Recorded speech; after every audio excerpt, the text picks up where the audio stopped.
Elections से पहले बार बार ये बात मैंने दोहराई थी कि पाकिस्तान को ज़रूरत है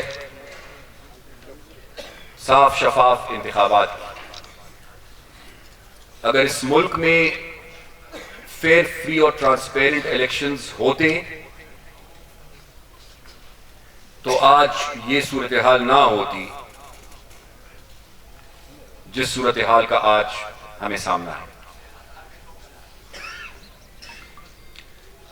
इतने मुतनाज़ा इलेक्शंस और नताइज कि हारने वाले भी एहतजाज कर रहे हैं और जीतने वाले भी एहतजाज कर रहे हैं। पूरे मुल्क में इस वक्त चारों सूबों में यह एहतजाज जारी है।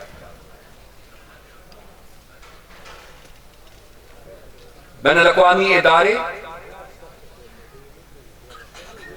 और बाहर के ममालिक भी अब हमारे इन इंतखाबात और इसके नताइज पर एतराज़ात उठाने लगे और मुल्क के अंदर कमो पेश सारी पॉलिटिकल पार्टीज को एतराज़ है इन इंतखाबात।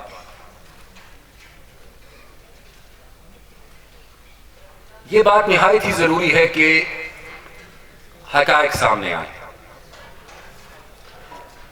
और हक़ाइक़ तभी सामने आएंगे जब सही तहकीकात होंगी।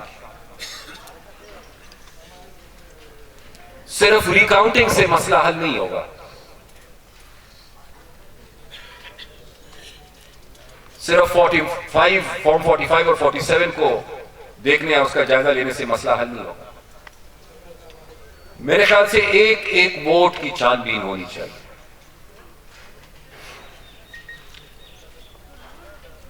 जहां पर भी अंगूठे के निशान हैं, नादरा के जरिए उसकी मजीद मुकम्मल छानबीन होनी चाहिए। काउंटर फॉइल के नंबर्स मिलते हैं नहीं मिलते, इसकी तहकीकात होनी चाहिए।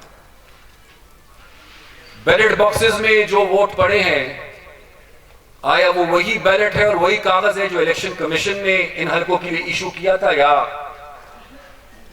उसमें से कुछ ऐसे भी हैं कि वो बाद में डाले गए।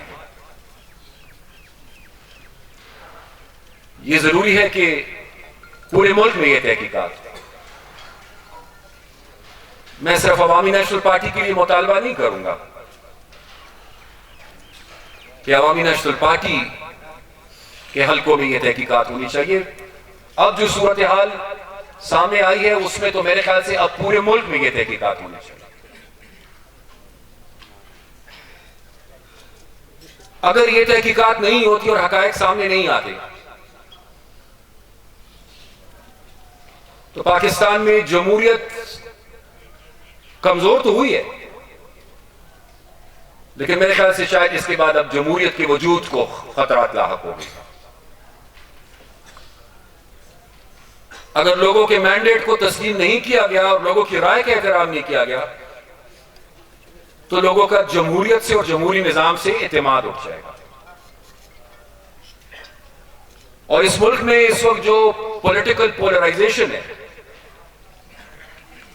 जो सियासी तकसीम दर तकसीम तलखियां हैं, वो कम नहीं होगी बल्कि वो मजीद बढ़ेगी।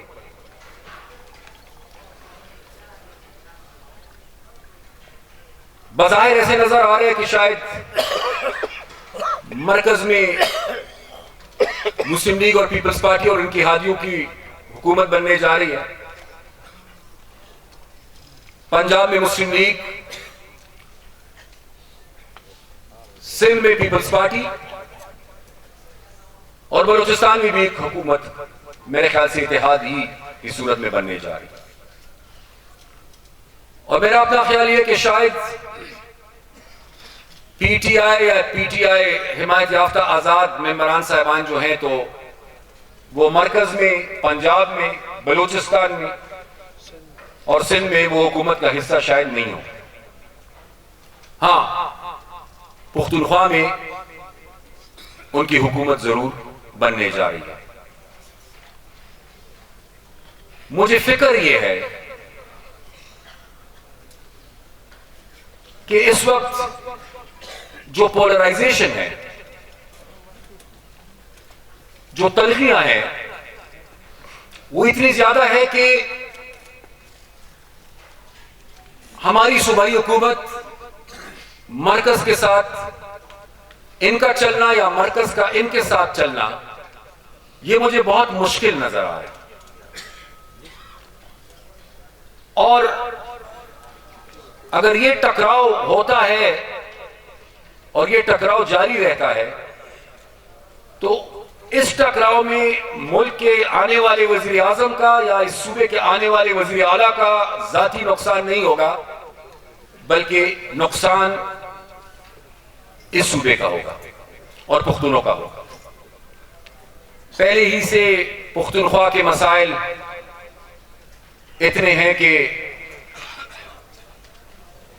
उनको हल करना एक बहुत ही मुश्किल चैलेंज है। सूबा माली तौर पर तकरीबन, अगर मैं ये कहूं कि ये सूबा दिवालिया हो चुका है, फाइनेंशियल क्राइसिस है।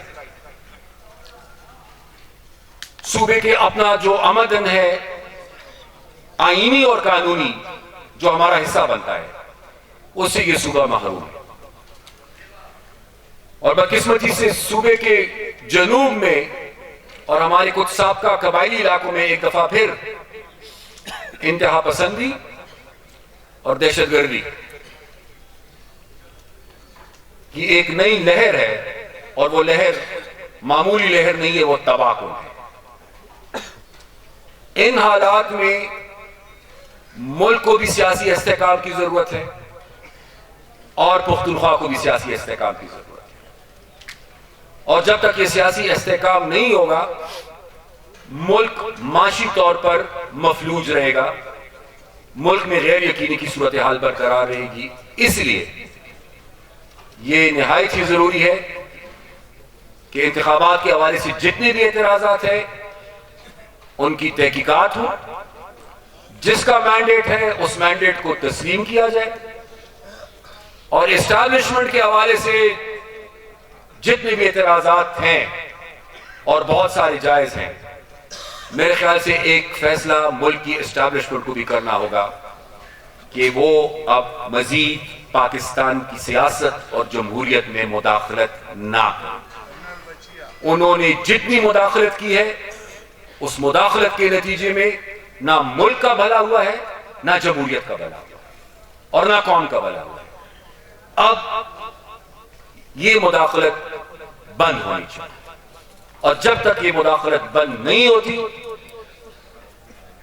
इस मुल्क की जो मुश्किलात हैं वो बढ़ती रहेंगी, उन्होंने कम नहीं होना। इन इंतखाबात के बाद अवामी नेशनल पार्टी इलेक्शंस की वजह से जो हमारी तंजीम साजी थी, वो सिलसिला जहां रुका था, वो सिलसिला अब वहीं से शुरू होगा।